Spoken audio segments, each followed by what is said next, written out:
Bonjour, je m'appelle Pierre, je suis développeur chez Dalibo, j'habite à Chambéry et ça fait maintenant 5 ans que je suis chez Dalibo. J'interviens sur un grand nombre de projets et ça peut être des projets Python pour par exemple des outils qu'on développe directement pour les clients. J'interviens sur notamment des outils d'interface, de supervision. J'interviens également sur des projets pour les outils internes comme le calendrier, notre ERP, des choses comme ça. Dans l'équipe dev, nous avons des compétences vraiment très riches et très variées et il nous arrive de développer en Python, en JavaScript, TypeScript et d'autres langages.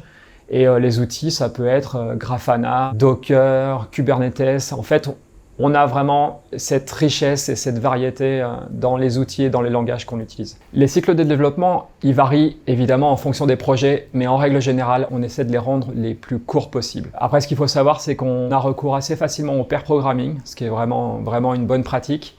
Et enfin, pour la communication, on essaye, dès que possible, d'écrire des articles de blog dès que le sujet est intéressant. L'open source, c'est vraiment dans nos gènes, à tel point qu'à partir du moment où un projet est initié, on le pense toujours comme prêt à être publié. Nous connaissons les valeurs de l'open source et nous savons que c'est utile à la fois pour l'utilisateur et à la fois pour nous en tant qu'éditeur. J'avais entendu parler de Dalibo avant de rejoindre l'équipe et ce qui me plaisait, c'était la notoriété qu'avait Dalibo et je sentais que dans l'équipe, il y avait des personnes qui étaient passionnées, qui avaient un niveau de compétence très élevé et qui étaient des experts. Et je pense que c'est ça qui m'a plu et c'est ça que j'ai trouvé en fait en arrivant chez Dalibo. Vous êtes développeur?